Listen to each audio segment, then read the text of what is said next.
Teorías de la administración. La primera de ellas es la escuela empírica, quienes afirman que la experiencia es la única fuente de conocimiento. Los defensores de esta teoría sostienen que la experiencia es un factor fundamental que convierte a una persona en un buen administrador. Ernest Dale, autor del libro Los grandes organizadores, es reconocido como uno de los principales representantes de esta escuela. Si bien la experiencia es importante, no es suficiente, ya que se requiere también de la preparación dentro de un marco conceptual y la continua supervisión del conocimiento científico. Escuela científica.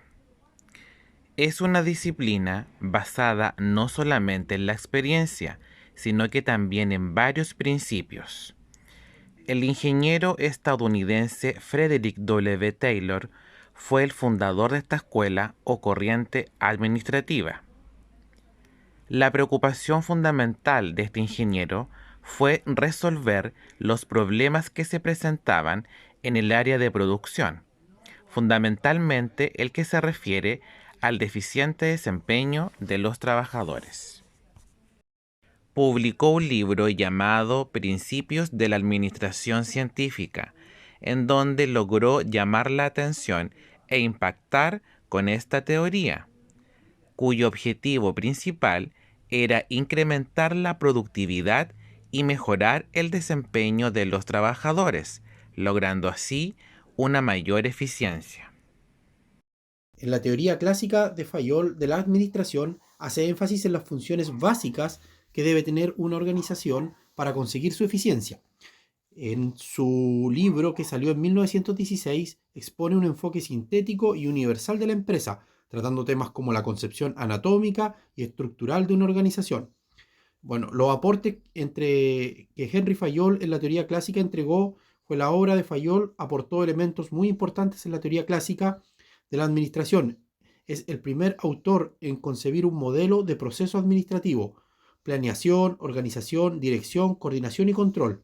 En diferentes fases destacó el concepto básico de la universalidad de la administración. La escuela humano-racionalista de la administración es una corriente organizacional que surgió como respuesta a las fuertes tendencias de la administración científica de la década de 1930, que debido a un uso abusivo de métodos mecánicos y rigurosos, no contaban con el hecho más importante, que los trabajadores son humanos. ¿Qué propone la escuela humano-racionalista? La escuela de las relaciones humanas se produce como una oposición a la teoría clásica de la administración, dándole gran importancia al recurso humano dentro de las empresas.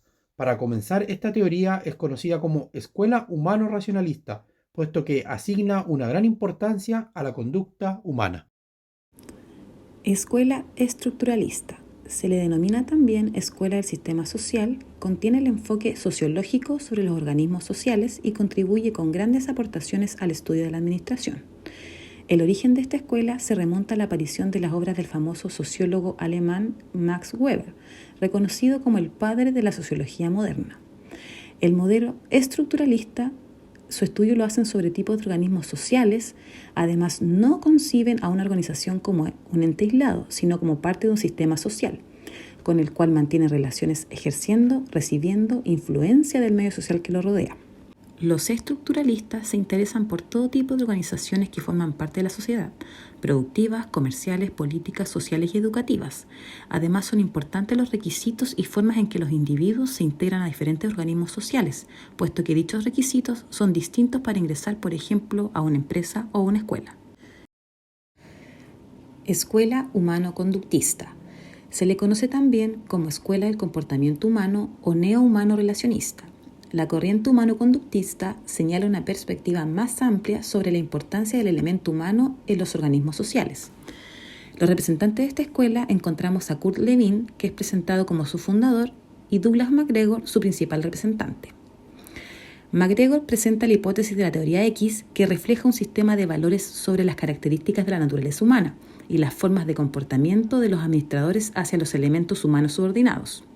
Y encontramos la teoría de Lee, se basa en los descubrimientos de la psicología moderna y lo propone a los administradores como un cambio en la manera de pensar y de actuar.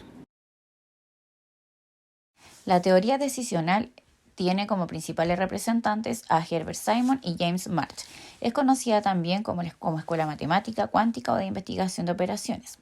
Considera que dentro de una organización social lo más importante es la toma de decisiones, lo que constituye un proceso organizado por 3 fases básicas. La primera de ellas consiste en identificar lo que debe ser resuelto, para luego pasar a la segunda fase de buscar y analizar las alternativas que se puedan seguir para resolver el problema, y así finalmente elegir la mejor alternativa de solución. Sin embargo, siempre existen problemas en la toma de decisiones, las cuales se clasifican de acuerdo a su tipo y según la teoría de probabilidades. La primera de ellas es bajo condiciones de certeza, que es cuando se tiene que decidir entre diferentes alternativas cuyos resultados ya se conocen. La segunda es de riesgo, que es cuando se tiene que decidir entre varias alternativas de las cuales solo se conocen probabilidades de resultado. Y finalmente, la tercera, incertidumbre, cuando se tiene que decidir entre varias alternativas de las cuales se ignora totalmente la probabilidad de ocurrencia de los resultados. La teoría de los sistemas surgió con el enfoque de sistema social y sirvió de base a los representantes de la escuela estructuralista. Se atribuyen como principales precursores en cuanto a administración a Wilfredo Pareto, Chester Barnard, aunque Chester Barnard es considerado como el padre espiritual de la escuela de sistemas.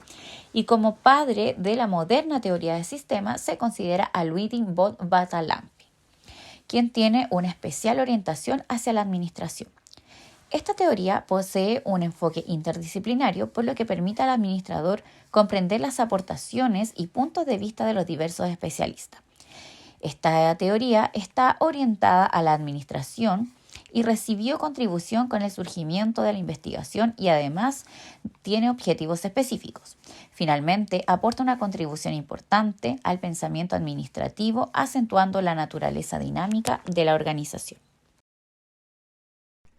Es así como damos por finalizado nuestro trabajo, entregando las principales características a modo de resumen sobre las teorías de la administración.